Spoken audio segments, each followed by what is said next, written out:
នេះចាអ្នកលោកសាប់សុំថែមទឹកស្លឲ្យខ្ញុំបន្តិចមើល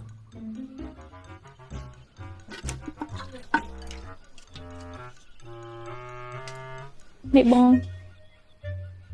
ហើយចាំជួយខ្ចប់ឲ្យខ្ញុំផងណាព្រោះមួយថ្ងៃហូប2 ដងបាទ ចាបង នេះក៏ហូបច្រើន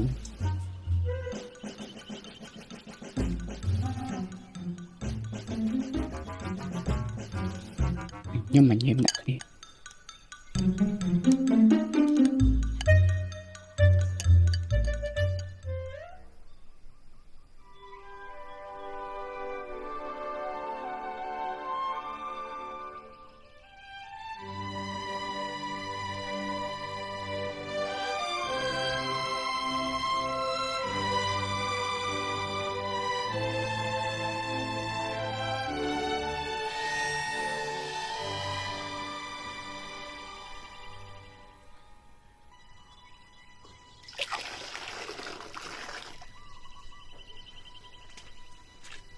គេមក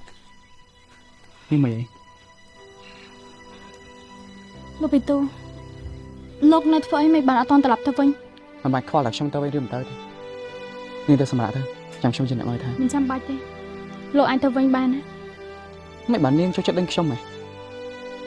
ចុះពេលដែលនាងនៅជាមួយអ្នកផ្សេងវិញមិនក៏នាងសប្បាយចិត្តរីករាយជាមួយគេមែនចំណែកខ្ញុំវិញនាងដឹងខ្ញុំចឡើងរហូតមកហ្នឹងខេម៉ានាងភ្លេចតែខ្ញុំជាប្តីនាងហ្នឹងមែនទេ គ្រាន់តែជាអតីតប្តីតែប៉ុណ្ណោះកុំភ្លេចឲ្យសោះណា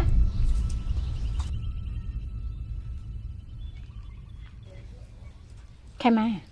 នេះអញកាត់អីហ៎ នាងឈឺ អរគុណឯងដែលបានប្រាប់ខ្ញុំអាចមើលថែខេម៉ាបានហើយលោកអញ្ជើញទៅវិញទៅ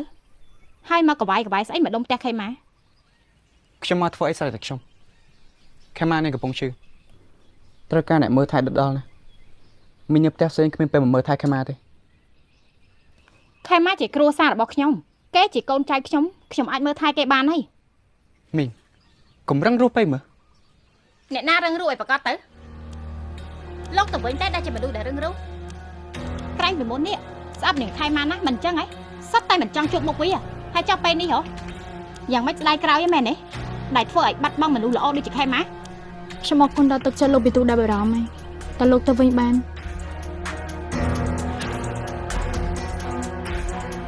ដំបងក៏យើងមិនចង់ជឿដែរថាបងពីទូនៅណាត់ស្រណោះនឹងខេម៉ាដល់ម្លឹងក៏ប៉ុន្តែ